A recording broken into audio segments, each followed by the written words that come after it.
Assalamualaikum warahmatullahi wabarakatuh.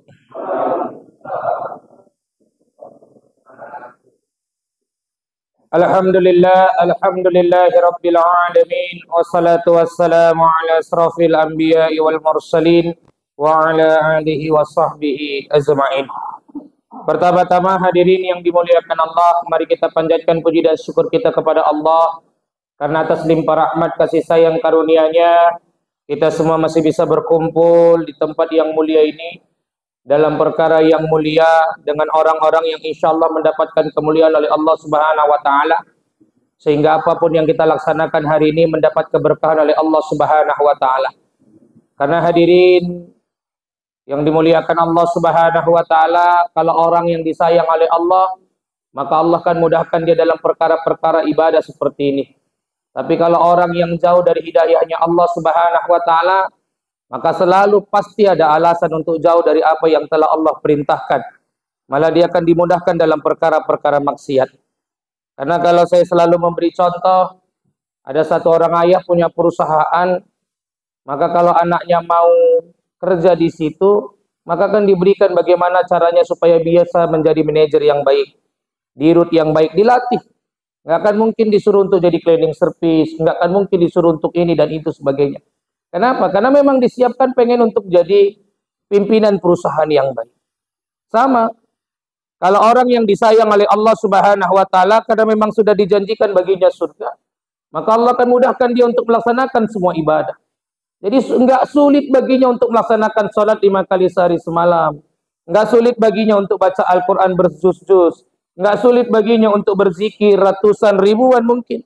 Nggak sulit baginya untuk bersedekah, nggak sulit baginya untuk berpuasa. Gampang saja. Kenapa? Karena Allah sudah berikan dia nikmat. Hadirin sidang yang dimuliakan Allah Subhanahu wa taala, coba bayangkan orang yang sekarang lagi jualan di pajak pagi. Mungkin jam 2 pagi, jam 3 pagi sudah pergi, sampai sana nyari barang lagi. Nanti menjajakan barang sampai habis. Mungkin waktu zuhur, asar, istirahat sebentar, malamnya sudah sibuk lagi nyari barang. Kenapa bisa seperti itu? Karena sudah dapat nikmatnya jualan itu, dan cerita keuntungan, cerita ini, cerita ngobrol dengan teman-teman. Sehingga sudah dapat keuntungannya, sudah dapat kenikmatannya. Maka nggak ada cerita capek, nggak ada cerita letih, nggak ada cerita ngantuk. Kenapa? Karena sudah dapat kebahagiaan. Sama. Kalau orang yang Allah sudah berikan kenikmatan di dalam ibadah, maka nggak sulit baginya untuk melaksanakan semua ibadah.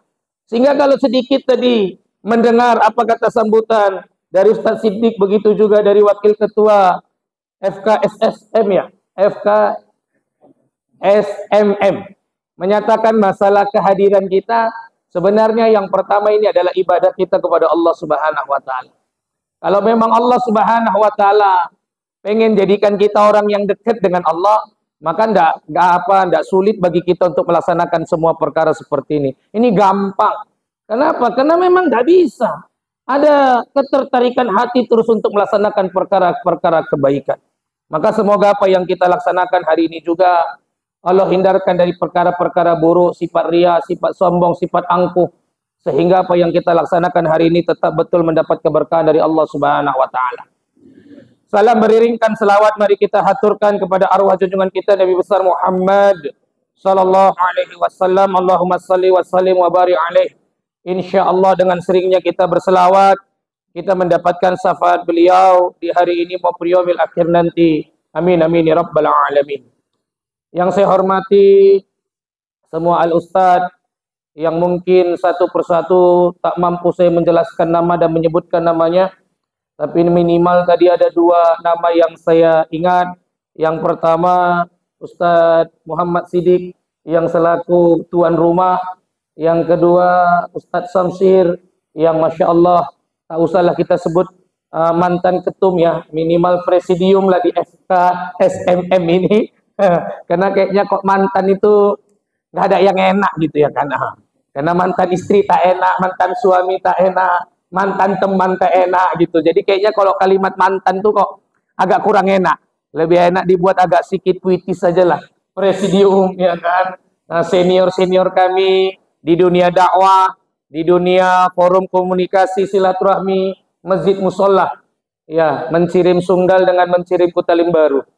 dan semua al-ustadz yang datang hari ini, begitu juga dengan pengurus dari FKSMM, begitu juga semua ketua BKM, semua tuan guru, semua ustadz ulama yang mungkin tak bisa saya sebutkan namanya satu persatu. Jadi hadirin yang dimuliakan Allah Subhanahu wa taala, bersyukur kita kepada Allah Subhanahu wa taala. Karena Allah Subhanahu wa taala bangunkan kita dari mati yang sementara, sehingga bukan cuma hanya bangun, tapi kita bisa mempergunakan kebangunan kita itu untuk ibadah kepada Allah Subhanahu wa taala. Jadi kalau kita bahas salah satu hadis, Masya Allah, selamat datang Ustadz, ahlan wa sahlan, Ustadz Hendro ini juga presidium ya SFK SMM ya. Iya. Kalau agak-agak sulit atau agak-agak salah penyebutan singkatan-singkatannya, mohon maaf lahir dan batin lah ya. Saya ini agak sedikit celat-celat. Jadi mohon maaf lahir dan batin lah ini. Jadi hadirin yang dimuliakan Allah, kita bersyukurlah sama Allah atas nikmat yang Allah Subhanahu wa taala berikan kepada kita. Karena orang yang mensyukuri nikmat itu kan nikmatnya akan ditambah oleh Allah. Itu kan janjinya Allah. Tapi wala in kafartum, tapi orang-orang yang nggak mau mensyukuri nikmat Allah, nikmatnya nggak pernah dikurangi oleh Allah. Nikmatnya nggak diberhentikan oleh Allah. Mungkin saja nikmatnya terus ditambah oleh Allah Subhanahu wa taala. Tapi Allah menggunakan kalimat di ujung ayat itu dengan inna adzabil sadid. Azab yang pedih itu kan menimpa kepada orang yang dikasih nikmat, tapi dia nggak mampu mensyukuri nikmat yang diberikan Allah. Nggak ada. Jadi kata alim ulama, bab perkara dunia ini nanti akan terbentuk 4 manusia. Yang pertama, ada golongan manusia itu yang di dunia bahagia, tapi di akhirat nanti dia menderita. Jadi di dunia itu pangkat, jabatan, kekayaan, semuanya dia miliki. Tapi di akhirat nanti dia menderita. Contohnya siapa Ustaz? Qarun laknatullah alaih, Fir'aun laknatullah alaih. Ini kan seakan-akan dunianya hebat semua ini. Seakan-akan hebat dunianya, orang pun bangga berkeluarga dengan Fir'aun, bangga berkeluarga dengan Qarun karena pangkat jabatannya yang hebat. Tapi pangkat jabatannya tadi nggak bisa buat dia dekat dengan Allah. Akhirnya timbul kesombongan dalam hati, akhirnya dilaknat oleh Allah Subhanahu wa taala. Yang kedua, ada golongan manusia di dunia itu susah secara dunia, tapi akhirat dia bahagia. Salah satu contohnya adalah Nabi Isa alaihissalam. Karena di berbagai kitab dijelaskan salah satu nabi yang tidak memiliki kehebatan dunia, perkara-perkara nikmat dunia adalah Nabi Isa alaihissalam. Tapi kenikmatan dunia itu, kesusahannya nggak bisa membuat dia ingkar atas nikmat yang Allah Subhanahu wa taala berikan tetap kepada dia. Akhirnya walaupun dia susah, nggak punya harta, nggak punya pangkat jabatan, nggak terpandang mulia, tapi dia tetap meningkatkan kualitas ibadahnya. Akhirnya walaupun di dunia dia susah, akhirat nanti Allah akan berikan tempat yang paling mulia di dalam surganya Allah Subhanahu wa taala. Yang ketiga, hadirin yang dimuliakan Allah, ini kepengennya kita semua. Adalah orang yang di dunianya bahagia, di akhiratnya pun nanti dia bahagia. Jadi di dunia dia punya banyak harta, pangkat jabatan dia miliki. Tapi harta dan pangkat jabatan itu betul-betul dia mampu untuk melaksanakan atau membuat dia semakin dekat dengan Allah Subhanahu wa taala. Salah satu contohnya seperti Nabi Sulaiman alaihissalam. Sudah orang yang kaya, punya pangkat jabatan, tapi nggak buat dia sombong. Akhirnya tetap ibadah kepada Allah dan akhirnya dimasukkan ke dalam surga. Tapi ada golongan yang keempat. Orang yang di dunianya susah, akhiratnya pun susah. Kalau kata kiai saya dulu waktu saya mondok, dia bilang, ini orang di dunia makan kangkung, akhirat kena pentung katanya. Jadi di dunia makan kangkung aja, akhiratnya kena pentung. Kenapa? Karena kesusahannya itu membuat dia mengingkari atas nikmat yang Allah Subhanahu wa taala berikan kepada dia. Kan banyak orang sekarang disuruh untuk bersyukur, dia ngomong gini, Ustaz, apa yang kami mau syukuri Ustaz? Hidup susah, nyari makan sulit. Apa yang kami mau syukuri? Oh, banyak yang kita mau syukurin kok. Apa sih bedanya orang kaya dengan orang miskin? Orang kaya bisa makan enak Ustaz, orang miskin juga bisa kok. Nggak terbeli Ustaz. Kan bisa Sabtu sama Minggu kita undangan. Memperbaiki gizi. Ustaz nggak selama punya undangan itu makan daging Ustaz. Ya janganlah datang habis Isya kan. Kalau habis Isya mungkin keluar telur gitu kan. Nah, tapi kalau datangnya habis zuhur, habis asar, kan insya Allah masih bisa makan daging. Orang kaya banyak nggak bisa makan enak. Makan ini kumat asam urat, makan itu kumat gula, makan ini naik tensi, makan itu kena ini. Banyak nggak bisa makan enak, nggak bisa. Jadi apa yang mau kita syukuri? Orang kaya itu Ustaz, mobilnya mewah-mewah. Oh sekarang gara-gara handphone mau mobil apapun datang bisa kok. Tinggal pesan, asal ada handphonenya udah bunyi. Mau mobil apa, mau Avanza datang boleh, Innova boleh. Nggak perlu mikirin supir, nggak perlu mikirin bensin, nggak perlu mikirin tempat parkir, nggak perlu mikirin ganti oli. Asal telepon datang dia, bagus lagi dia nyuruh kita datang. Masuk Pak, katanya. Sampai dalam kita bisa tidur. Orang kaya itu Ustaz, tidurnya enak Ustaz, semua barang-barangnya mahal-mahal Ustaz. Saya pernah suatu saat ceramah di salah satu organisasi kesehatan. Jadi waktu duduk di sofanya itu Masya Allah, enak kali sofanya. Dibandingkan sofa yang kududuk ini nggak ada lah gitu kan. Iya. Iya. Pokoknya nikmat lah. Saya duduk situ 5 menit kayaknya kok dibawa mau ngantuk ini mata kemana lah gitu. Saking nikmatnya.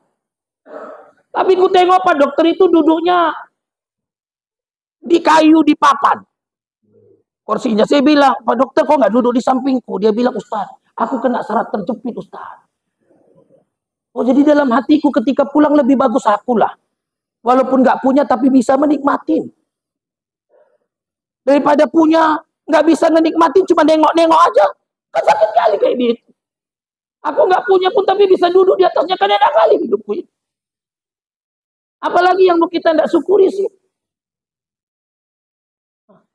Ustaz, tapi tetaplah Ustaz, kalau nggak punya harta Ustaz, hidup nih menderita enggak Pak. Ya kalau kita bersyukur, Masya Allah nikmat. Orang punya banyak harta itu Pak, banyak pikirannya Pak. Kita nggak banyak pikiran kita, yang penting wis mangan wis. Orang itu mau mikirin ini, mikirin itu, mikirin ini, mikirin itu. Saya punya kawan, sekarang lagi hobi ngopi. Asal 2 menit sekali bunyi handphonenya, keltang, keltung, keltang, keltung. Saya tanya, ada apa ini Ustaz?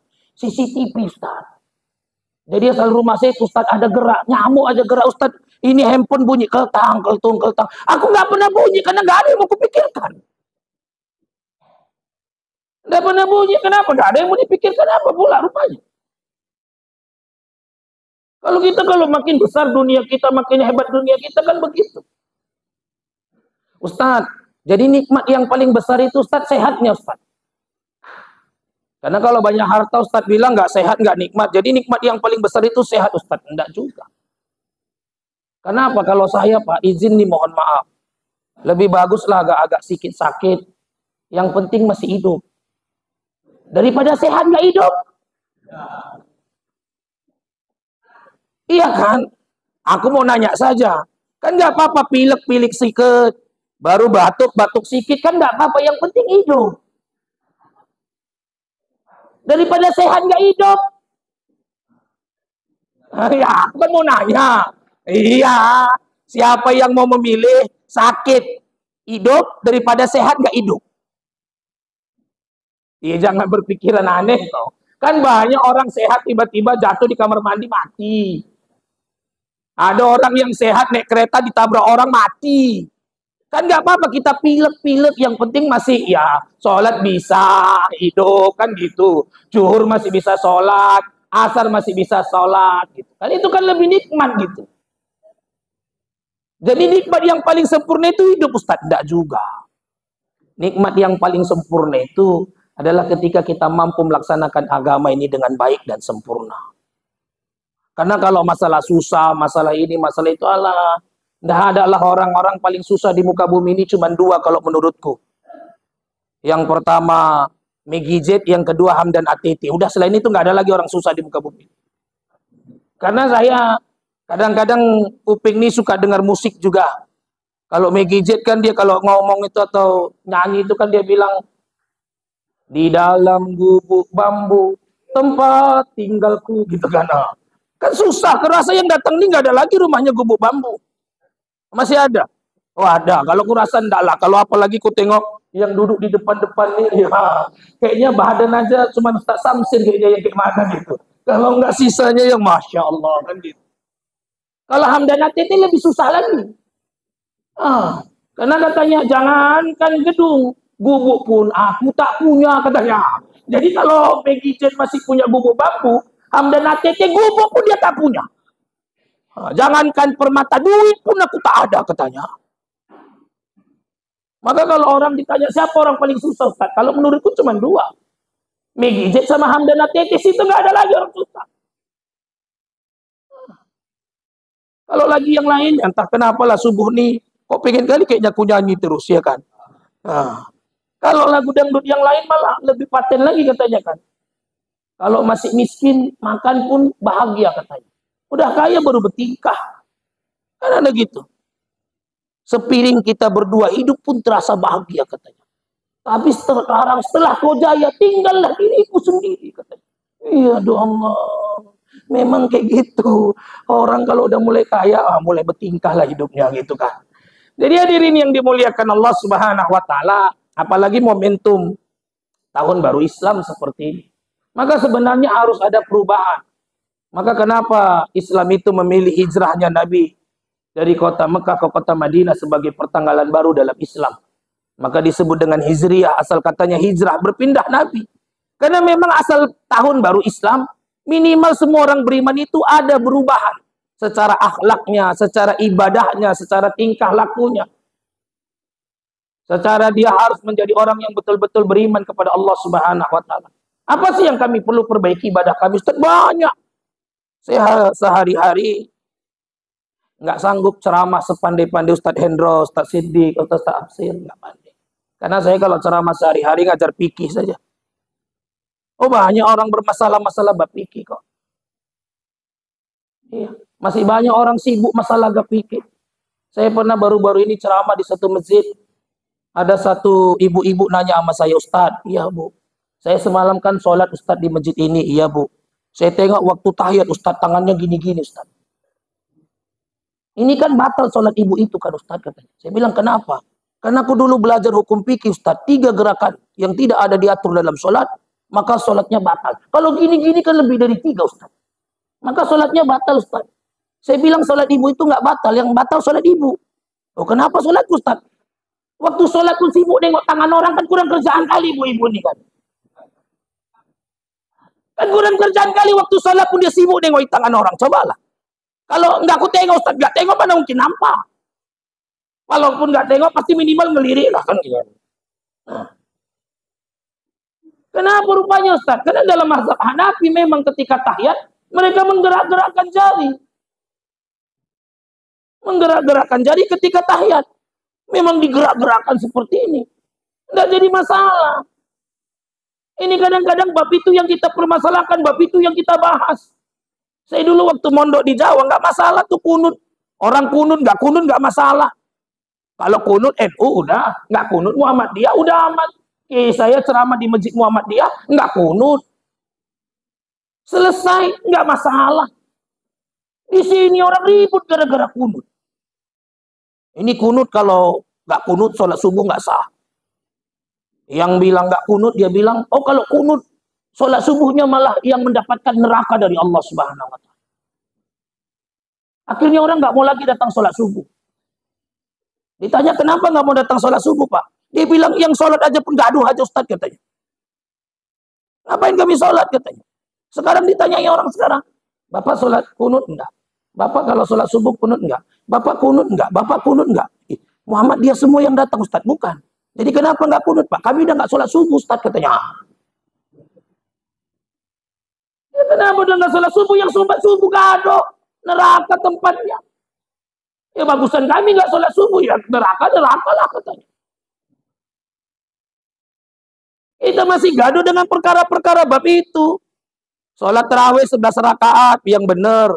Yang sana ngomong 23, yang sini bilang 11, yang sana 23. Saya sama Ustadz Hendroni. Sama-sama aktivitas di luar yaitu di travel. Jadi saya pernah berangkat transit Mesir. Ramadan, 2 malam kami di Mesir. Tiba-tiba waktu pertama, malam pertama sholat di masjid, salah satu masjid di Mesir. Jemaah saya nanya, Ustadz berapa rakaat? 23 aku bilang. Oh ya, katanya. Aku pun nggak tahu, baru itu ke Mesir. Udah, siap sholat 20 rakaat, masih terawih lagi. Orang itu nengok ya aku. Aku pun nggak tahu, aku bilang lah, salah hitung. Oh, ya udah Ustaz, kata itu. Lanjut terus, sampai berapa rakaat Ustaz? Sampai 34 rakaat. Baru tutup di 3 rakaat di ujungnya. Orang tuh bilang, iya, di Indonesia 23, Ustaz sini 37. Yang tadi mana nanti mungkin ada 43 lagi, aku bilang. Aku pun nggak tahu. Jadi kalau bab-bab seperti ini masih kita permasalahkan, tandanya kan kita ini kurang jalan-jalan. Kalau kita ini banyak jalan-jalan, nengok masjid sana, nengok masjid sini, kan akhirnya, oh, di sini gini pula modelnya, di sini gini pula modelnya, di sini gini pula modelnya. Yang penting kan masih sholat subuh sesuai dengan syariat agama, udah. Masalah perintilan-perintilannya mau dibuat kayak gini, mau buat gitu, nggak apa-apa. Di mana kalau di Jawa dulu asal ajan, pukulnya beduk. Kampungku asal pikir beduk, pukul beduk, yang kupikir siapa yang mati kan. Kedebuk. Innalillahi wa inna ilaihi raji'un kan gitu. Karena asal pukul beduk, di kampung orang mati. Di sana asal ajan, pukul beduk. Asal ajan, pukul beduk. Asal ajan, pukul beduk. Enggak jadi masalah. Di sini ku tengok yang itulah. Ya ini kan perkara-perkara yang Masya Allah. Kalau kata Ustadz Adi Hidayat, kita tengok YouTube-nya, ini sampai kiamat kurang 2 hari, nggak kurang-kurang pembahasan tentang bab ini. Ini semua orang masuk neraka, kan ngeri kali Indonesia kita ini. Gara-gara cuman zikir siap sholat, neraka. Gara-gara cuman doa siap sholat, neraka. Mau doa zikir berjamaah, silahkan. Nggak mau doa zikir dan berjamaah, ya mah nggak apa-apa. Yang penting masih zikir. Kalau tiba siap sholat, Ustaz Siddiq bilang Assalamualaikum warahmatullah, Assalamualaikum warahmatullah. Dia langsung nyanyi di bawah gubuk bambu tempat tinggalku, baru sesat. Ya andai gitu kan. Saya berani ngomong sama Ustaz Siddiq karena kalau badan kami kayaknya kok 11-12 gitu ya kan. Cuman saya belum segemuk dia, mungkin karena belum seumuran dia. Kalau seumuran dia mungkin ya entah kan gitu. Iya, itu baru. Jadi kalau kita nggak bisa bersatu, Masya Allah. Dalam salah satu hadis Nabi, di dalam hadis riwayat Tirmidzi, wa idza tasabbat ummati saqatat minanillah. Kalau umat ini sudah saling caci mencaci, hina menghina, jelek menjelekkan, saqatat minanillah, dia jatuh dari pandangan Allah. Ngeri kan itu. Kalau hadis panjangnya itu kan, iza azamat ummati dunya nujiat minha aibatul Islam, wa iza tarakatil amru bil makruh wa nahiyyanil munkar hurimat barakatil wahyi, wa iza tasabbat ummati saqatat minanillah. Kalau umat ini sudah mengagungkan dunia, ya dicabut darinya keberkahan wahyu. Wa iza tarakatil amru bil makruh wa nahiyyanil munkar hurimat barakatil wahyi. Kalau umat ini sudah meninggalkan amar makruh nahi mungkar, maka diharamkan baginya keberkahan wahyu. Kalau tadi wa idza tasabbat ummati dunya nujiat minha haibatul Islam, maka dicabut baginya kehebatan Islam. Dan kalau umat ini sudah saling caci mencaci, hina menghina, jelek menjelekkan, saqatat minanillah, dia jatuh dari pandangan Allah Subhanahu wa taala. Mana ada, Pak? Tidak ada salah orang sholat, mau tangannya begini mah silahkan, mau tangannya begini mah silahkan, yang tangannya begini mah silahkan, yang tidak melipat tangan ketika sholat ada Ustaz. Siapa Ustaz? Mazhab Maliki tidak melipat tangan ketika sholat. Jadi ketika tangannya sholat Allahu Akbar, udah letakkannya aja. Ada juga yang di atas, silahkan. Kita Imam Syafi'i di sini mah nggak apa-apa. Ada yang di bawah seperti mazhab Imam Hanafi, nggak apa-apa. Ada yang tidak melipat tangan seperti mazhab Imam Maliki, nggak apa-apa. Yang penting sholat. Ini banyak orang, ada pengajian saya kalau malam habis Isya kan setiap malam kecuali malam Ahad ngajar fikih di beberapa masjid di Binjai. Jadi saya kalau jam 9 paling lama setengah 10 udah saya tutup. Saya nggak mau panjang-panjang karena saya bilang apalagi ada ibu-ibu. Ada keperluannya lagi di rumah, nggak usah panjang-panjang ngaji. Kewajiban di rumah itu masih bisa. Karena ibu-ibu nih Pak nggak kayak kita bapak-bapak. Mereka siang Senin sampai Minggu pun wirid terus. Malam ngaji lagi. Tapi ya begitulah ya kan. Kata Nabi malah dia pula yang paling banyak masuk neraka. Kan sedih kali orang yang dia. Kan gitu. Kalau bapak-bapak nih setahu saya cuman wirid itu malam Jumat. Itu pun malas. Iya, kalau wirid pun itu cuma malam Jumat, itu pun malas. Kalau mama-mama ini Senin wirid, Selasa wirid, Rabu wirid, Kamis wirid, Jumat wirid, Sabtu wirid, Minggu arisan, Senin wirid lagi. Jadi asal tanya lakinya, Dek mau kemana? Wirid bang. Selasa mau kemana Dek? Wirid bang. Rabu wirid bang. Kamis wirid bang. Ya Dek pun wirid aja. Suami yang tidak memberikan istrinya ridho untuk ngaji, maka masuk neraka. Kata ustadzku katanya. Suaminya pun bilang, udahlah Dek wirid aja lah kau katanya. Gara-gara itu pula aku nanti neraka katanya. Dia pun takut ya kan.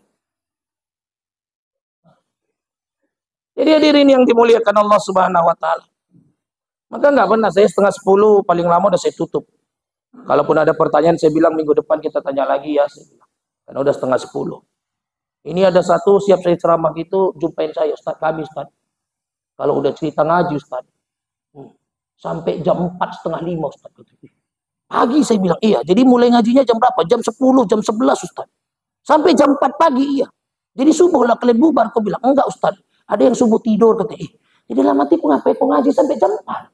Kalau subuh tidur. Karena banyak orang ngaji, ya wah agama itu Masya Allah. Sampai jam 4 katanya. 4:30. Kadang-kadang azan baru bubar. Tapi nggak sholat subuh. Jadi ngapain toh? Yang kedua hadirin yang dimuliakan Allah Subhanahu wa taala. Apa yang baik kami laksanakan yang kedua Ustaz?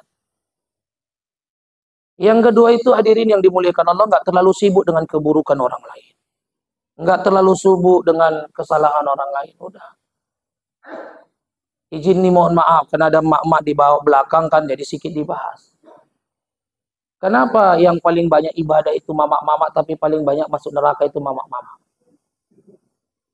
Nih izin aja sedikit nih. Bukan karena nggak bagus ibadahnya. Kalau ibadah kurasa ya mama-mama paten lah. Ya kan? Kalau habis sholat taraweh, baca Quran tadarusan, lebih banyaknya mama-mama dibandingkan bapak-bapak. Bapak-bapak ini habis taraweh paling duduk di teras ngerokok. Katanya. Gitu ya kan. Kalau mama-mama mau buat, ini halaqah 1, halaqah 2, halaqah 3. Di masjid saya ketua BKM juga di Masjid Nurul Karim. Desa Mulia Rejo, Kecamatan Sunggal, Gang Kenduri. Saya ini memang agak sedikit, ya unik lah orangnya. KTP orang Namurube, jadi saya KTP orang Kota Limbaru, Ustaz. Karena saya perangkat desa di Namurube, jadi saya secara KTP orang Kota Limbaru, Namurube. Tinggal di Sesemayang. Ketua BKM di Mulyorejo, kan hebat ya. Aku pun kok bisa kayak gini lah nasibku yang Allah beri katanya. Cuman dah aku jalani aja sibuk-sibuk kali ku pikirkan. Karena kan kalau Mulyorejo dengan saya Semayang, Jalan Medan Binjai itu pembatasnya. Jadi kalau ke sana itu Mulyorejo, sininya saya Semayang. Jadi karena saya dulu tinggal dekat pom bensin pasar kilometer 14 itu pasar besar, jadi sholatnya nyebrang. Alhamdulillah ya disuruh situ jadi pengurus BKM sampai sekarang.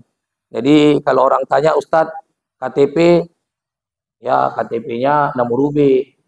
Ibu bapak tahu Namurube? Orang-orang kadang-kadang Namurube nggak tahu. Tapi kalau aku bilang bapak tinggal di mana? Cafe Duku, Sky Garden orang tahu semua. Aku bilang itulah tempat tinggal Pak gitu ya. Namurube orang nggak hafal. Tapi kalau aku bilang Ustadz tinggal di mana dekat-dekat Sky Garden, oh iya Ustadz. Paham pula orang di samping Tanjung Balai sana orang tahu. Iya. Tapi Namurube orang Mencirim pun banyak yang nggak tahu, kan ngeri juga itu kan. Tapi ya Allah yang datang-datang ini kan ya kan. Kan yang datang-datang ini orang baik ya. Yang nggak datang ya nggak tahu lah kan begitu. Jadi hadirin yang dimuliakan Allah Subhanahu wa taala. Jadi kalau di masjid saya di Nurul Karim itu mak-mak kalau baca Quran itu bisa buat sampai 10 halaqah. Apalagi sampai 20 malam pertama itu, Masya Allah. Yang ngaji itu bisa 100 orang, 150 orang, rame. Kalau bapak-bapaknya nggak ada. Paling satu halakoh cuman. Itu satu juz itu langsung duduk di teras merokok tadi lah. Kalau wirid aku bilang paling banyak mama-mama dibandingkan bapak-bapak. Tapi kan babnya selalu ditanya orang, kenapa mama-mama ini paling banyak masuk neraka Ustaz? Ya cuma salah satu aja. Karena dia nggak bisa menjaga mata dan mulutnya. Kalau dia bisa menjaga mata dan mulutnya, nggak banyak dosa mak-mak ini. Melahirkan setengah dosanya diampunkan Allah. Coba kalau anaknya 12. Dosa siapa pun bisa diampuni ya kan. Sekali melahirkan setengah, sekali melahirkan setengah, sekali melahirkan setengah lagi. So, ini kayaknya udah habis semua Ustaz. Mau dosa siapa lagi? Karena banyaknya, tapi masuk neraka. Karena pertama itu tadi, mungkin kuantitasnya lebih banyak. Karena memang salah satu ciri-ciri nanti mau kiamat, saya baca salah satu kitab, adalah ketika jumlah wanita jauh melebihi dibandingkan jumlah laki-laki. Tapi yang kedua itu tadi, karena dia nggak bisa menjaga mata dan mulutnya. Sekarang bapak-bapak pun lebih banyak yang nggak bisa jaga mulut dan matanya. Lebih parah pula daripada mak-mak. Iya. Banyak mama-mama ngadu sama aku, dia bilang lakiku cerewet Pak Ustadz katanya. Kalau perempuan cerewet, wah udah kodratnya. Saya ingat kali kiai saya dulu ngajar, dia bilang gini, orang hidup tuh 5 jari ini mewakili semua orang hidup di muka bumi. Ini bapak-bapak. Ini Ustadz, ini uang. Ini polisi, tentara, hakim, jaksa, pokoknya tengah lah. Dia nggak boleh ke kiri, nggak boleh ke kanan, wajib tengah. Ini Ustaz, ini muda-mudi. Maka kalau kita punya uang, beli cincin, maka inilah yang pertama kali kita cincini. Sebut pun jadi manis. Mau cantengan, mau kayak mana pun tetap ini disebut jadi manis. Ini siapa Ustaz? Ini mama-mama. Di paling kecil mama-mama Ustaz, iya. Tapi kalau sud, ini lawan ini siapa menang? Hah?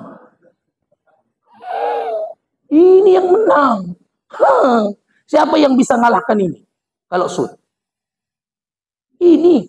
Apa itu? Itu pun yang gerak harus uang bapaknya. Nggak bisa dia uang mamanya keluar. Maka harus uang bapaknya. Jadi kalau orang nanya selalu, Ustaz, gimana supaya istri kami nggak marah-marah? Kasih aja ini banyak. Kalian tes kalau kalian nggak percaya. Tapi harus uang bapak. Kalau uang mama agak sulit keluarnya Ustaz katanya. Begitulah kata orang itu. Kalau sini kan enggak. Sini kan bapak-bapaknya wah.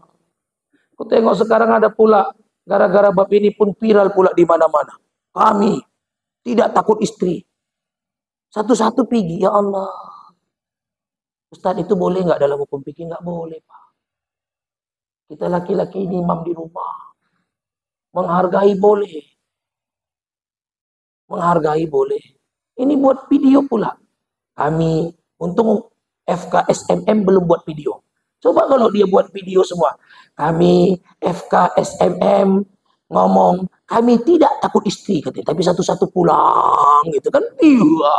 Kalau sempat ini yang datang 200 orang, iya. Orang ngeri apalagi FKSMM, semuanya takut istri, kan tidak baik. Jangan mengumbar masalah aib di mana-mana. Maka yang terakhir hadirin yang dimuliakan Allah. Jangan pernah lihat dosa siapapun. Jangan pernah lihat kesalahan siapapun. Jangan pernah dibahas. Kita lebih bagus banyak-banyak berzikir kepada Allah. Mohon ampun kepada Allah. Dosa kita ini banyak, Pak. Banyak kali. Banyak kali. Saya ketika ngajar fikih, saya bilang, Pak izin ya Pak, anak di luar nikah itu, bapaknya nggak boleh jadi wali. Pertanyaan banyak kali Pak, memang nggak berani nanya langsung. Tapi nulis di cari kertas nge-WA, dia bilang, Ustaz, kami anak di pertama itu anak di luar nikah Ustaz. Dan walinya tetap saya Ustaz. Kayak mana masalah pernikahan anaknya ya Ustaz? Karena Ustaz bilang anak di luar nikah itu bapaknya nggak boleh jadi wali. Satu-satunya wali cuman wali hakim. Selain wali hakim nggak boleh siapapun jadi walinya. Abangnya nggak boleh jadi wali, adiknya nggak boleh jadi wali. Abang bapaknya, adik bapaknya, kakeknya, wong bapaknya aja nggak boleh. 4 kerugian anak di luar nikah, nggak boleh bapaknya jadi wali, nggak boleh berbin dan berbinti bapaknya, nggak boleh menerima harta waris. Yang keempat, kalau dia laki-laki nggak boleh jadi wali untuk adik-adiknya. Kalau dia laksanain, maka anaknya tadi dianggap zina seumur hidup. Hasil zina, cucunya jadi hasil zina. Berumah tangga lagi hasil zina. Siapa yang dosa? Bapaknya. Ini banyak dosa yang perlu kita pikirkan. Jadi kalau begini banyak dosa yang perlu kita pikirkan, kan kita nggak sibuk lagi memikirkan dosa orang lain. Saya nggak sempat. Maka saya nggak sempat mau dosa ini, dosa itu, enggak. Yang penting kita umat Islam bersatu, udah selesai saja. Saya baru belakangan ini dikirimi banyak di grup, banyak video pribadi dikirimi orang tentang pendapat Ustadz kita nggak boleh mendukung Iran. Karena ini pun orang kafir. Saya mah siapapun yang bantu orang Islam, mau dia kafir, mau dia nggak kafir, kalau kita bisa bantu. Kalau itu memang pendukungan untuk umat Islam. Aku nggak sibuk mau dia kafir, nggak kafir. Kalau umat Islam dibantu, kita yang Islam nggak bisa bantu, apa nggak mulia lebih mereka? Kita orang Islamnya duduk-duduk, disuruh sedekah aja pun malas, disuruh infak malas. Disuruh ini malas, disuruh itu sibuk malas. Negara-negara Islam yang kuat-kuat itu juga nggak mau bantu, diam. Ya sudahlah, kalau mereka yang bisa bantu, mereka bantu. Mana tahu siap bantu itu Allah kasih hidayah satu kota itu semua masuk Islam, semua jadi Islam, semua mengikuti syariat Islam, kan nggak tahu. Kalau Allah mau ngasih hidayah sama siapapun kan gampang bagi Allah. Wong Hindun saja yang makan hatinya Hamzah saja bisa masuk Islam kok. Orang nanya sama Hindun, kau bilang Hindun kok nggak mungkin masuk Islam. Kenapa kau sekarang masuk Islam? Kata Hindun, bukan aku yang mau masuk Islam. Islam yang masuk ke hatiku, katanya. Karena hidayah itu, kita bisa berhenti berharap ketika sudah mati. Baru berhenti berharap. Tapi kalau belum mati, nggak usah berhenti berharap. Bisa saja. Saya izin mohon maaf ini. Apalagi disiarkan di YouTube seperti ini. Saya izin mohon maaf kali. Kadang-kadang saya bilang sama jemaah saya gini, kita ini apa nggak malu semua nanti kalau jumpa sama wanita penista yang gara-gara nolong satu ekor anjing Allah masukkan ke dalam surga. Kalau jumpalah dia kita nih sama dia, kita masuk neraka, dia masuk surga. Apa nggak dia ngomong gini? Neraka apa aja katanya. Coba apa nggak malu kan gitu juga. Coba bayangkanlah. Kan ada dalam kitab dibilang satu wanita penista gara-gara nolong satu ekor anjing Allah masukkan ke dalam surga. Kalau kita jumpa sama dia kita masuk neraka, cobalah. Setiap Ahad kita ngaji, subuh sholat, zuhur sholat, asar sholat, maghrib sholat, isya sholat, sedekah banyak, semuanya banyak. Mati masuk neraka. Apa kalau nggak jumpa sama dia kita malu? Kenapa? Karena dia tahu berbuat baik dan ada satu kebaikannya diterima sama Allah. Kita mungkin nggak ada satupun kebaikan kita yang diterima oleh Allah. Sehingga membuat diri ini nggak layak untuk masuk ke dalam surganya Allah Subhanahu wa Ta'ala. Maka hadirin yang dimuliakan Allah Subhanahu wa Ta'ala, sekianlah ya yang bisa saya sampaikan pada pagi yang mulia ini. Saya pun ya tahulah ya kan, ini kan bulannya ustadz-ustadz semua ini ya. Apalagi tahun baru Islam, Maulid, Isra Mi'raj. Saya jam 8 harus sudah ada lagi ngisi ceramah daerah Telaga sana. Jadi izin mohon maaf lah. Semoga lah yang singkat ini bermanfaat. Aku jam 4 udah nggak tidur lagi. Ya, karena dari malam ada ngisi kajian juga keluar kota. Jadi nggak tidur lagi. Datang Ustadz Siddiq pun, Masya Allah, 4:30 aku udah teleponnya lagi. Padahal jam 4 baru sampai rumah. Maksudku tidurkanlah sampai 4:30. 4:30 dia nelpon, Assalamualaikum. Udah apa Pak Siddiq? Jangan lupa ya Ustadz, katanya. Enggak loh Pak, aku bilang enggak. Aman Pak, aku bilang iya. Iya, aku rasa Ustadz Siddiq ini nelpon aku untuk ceramah FKSMM ini 6 kali aja, cuma untuk bilangkan gitu, jangan lupa ya Ustadz. Iya, tadi malam udah nelpon, hari ini tadi pagi pun diteleponnya lagi. Iya, Masya Allah, padahal aku sini subuh udah sampai. Tapi begitulah ya kan. Jadi hadirin yang dimuliakan Allah, semoga lah yang sedikit ini bermanfaat. Pasti banyak salah. Karena manusia itu memang tempatnya doif, tempatnya lemah, tempatnya salah, tempatnya khilaf. Maka sebagai ya seorang hamba Maka teruslah kita memperbaiki taubat kita sama Allah Subhanahu wa taala. Semoga ibadah kita yang singkat ini diterima oleh Allah Subhanahu wa taala. Saya cuman sebelum nutup ceramah yang singkat nih, karena udah beberapa kali ceramah masalah Muharram, saya cuman agak sedikit senang baca kalimat-kalimat di masjid. Senang kali saya baca kalimat-kalimat di masjid. Kalau di masjid Nurul Huda atau Al Huda saya lupa. Pokoknya dekat Kelambir 5 mau jalan ke penjara. Itu di Simpang Patu ada masjid. Al Huda ya Ustaz. Di situ tulisnya gini kalimatnya. Jangan pernah kau sedih kalau hilang selopmu di masjid. Tapi menangislah kalau selopmu nggak pernah datangi masjid. Katanya, oh betul pula aku pikir ya. Gara-gara baca ini aku jadi ikhlas sedikit. Kenapa Ustaz? Aku 3 tahun yang lalu di masjid hilang kereta. Habis ceramah Ramadan, siap terawih, ceramah. Siap itu ku tengok, hilang kereta. 40 kereta aku coba hilang. Ya Allah. Kata BKM, Ustaz kok bisa lah kereta Ustaz yang hilang? Dia bilang, aku tahu dia rasa pun ini keretaku. Aku bilang. Kalau Ustaz itu kan diajarkan nggak boleh berdoa buruk. Maka selalu didoakan supaya dia punya rezeki sehingga besok nggak nyolong lagi. Kalau udah kaya dia, pastinya balikannya keretaku Pak, aku bilang. Tapi udah jalan 4 tahun dia belum kaya-kaya. Karena keretaku belum balik-balik. Kalau dia udah kaya pasti udah dibalikannya. Kan itu dia. Saya ceramah di Blang Kejeren beberapa hari yang lalu. Lebih enak pula kalimatnya di Masjid Al-Ikhlas tuh. Walaupun menggigir-gigir kena kedinginan. Tapi masjidnya itu nulisnya gini. Kalau kena sombongmu kau nggak mau sholat di belakang imam. Tunggu sombongmu hilang kau sholat di depan imam katanya. Ku bayang-bayangkan di mobil betul pula lah ya. Kalau kena sombongnya kita nggak mau sholat di belakang imam. Nanti adanya saatnya. Ketika sombong itu hilang, kita sholat tapi di depan imam. Tapi kalau aku belakangan aja lah dulu ya. Ya masih banyak ceramahku gitu. Kalau Bapak mau duluan, ya duluan lah. Aku masih banyak kali pengajian. Jadi kalau bisa aku belakangan aja lah kan gitu. Di asrama Zipur, nulisnya begini pula. Kalau 2 kakimu nggak sanggup bawa kau ke masjid, tunggu 8 kaki yang bawa kau ke masjid. Gambarnya pula ada 4 orang gotong mayat. Betul pula aku pikir. Iya, kalau 2 kaki ini udah nggak sanggup bawa kita ke masjid, tunggu nanti ada 8 kaki yang bawa kita ke masjid. Itu udah mau nggak mau, siap nggak siap harus. Jadi hadirin yang dimuliakan Allah, yang terakhir. Ini dekat-dekat rumah saya aja lah. Di depan ada Kampung Banjar namanya, dekat rumah kami sana, ada ski sana. Di situ ada masjidnya bilang begini. Kalau sekarang kau meninggalkan sujudmu, pada saat ini berapa ratus juta mayit yang menangis karena pernah meninggalkan sujudnya ketika mereka hidup.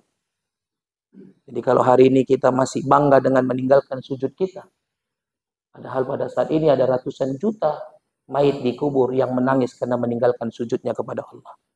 Semoga lah ya yang singkat ini bermanfaat. Ada baik datang dari Allah, buruk datang dari kesalahan saya sendiri. Namanya Iswandi Sepuh. Ya, jadi kalau di dunia dakwah, yang di belakang-belakangku ini semua seniorku ini. Ya, aku belum ceramah, belum apa-apa. Ustaz Hendra, Ustaz Siddiq, Ustaz Samsir ini udah semua kemana-mana, udah melanglang buana. Jadi bukan yang berbicara baik, enggak. Kalau di kampus, aku selalu ngomong gini sama mahasiswaku. Yang berbicara itu belum tentu baik. Kenapa? Karena kalau mereka meja hijau, aku diam aja. Mereka yang cakap aja gitu. Siap mereka cakap, aku bilang, ya udah Pak, ulang. Kan gitu aja tinggal. Ini pun sama kayak ceramahku ini. Ini tinggal ku tunggu, apalah yang kasih orang ini nilai. Mau A, mau B, mau C, asal jangan E aja lah. Karena kalau disuruh ngulang, aku mau ceramah tempat lain kan nggak bisa. Ya kan? Jadi hadirin yang dimuliakan Allah, semoga lah ya tuan-tuan guru kami ikhlas untuk memaafkan kesalahan saya. Tapi sebelum saya mohon maaf kepada tuan-tuan guru kami, kepada Allah saya mohon ampun, astagfirullahaladzim, dan mohon maaflah kepada semua jemaah yang mendengarkannya. Yang berbicara insya Allah baik, yang mendengar pun insya Allah baik. Tapi yang pasti baik itu adalah orang yang mengamalkannya. Karena terkadang banyak kita pandai dalam bercakap, pandai dalam mendengar, tapi tak pandai kita dalam mengamalkannya. Padahal yang paling utama dalam agama adalah yang pandai mengamalkan. Bukan cuma pandai bercakap, tapi dia pandai mengamalkan. Kenapa? Karena orang yang terlalu banyak cakap itu terlalu banyak salahnya. Dan hari ini ku tengok aku yang paling banyak salah. Karena aku yang udah hampir 1 jam bercakap terus, ya kan?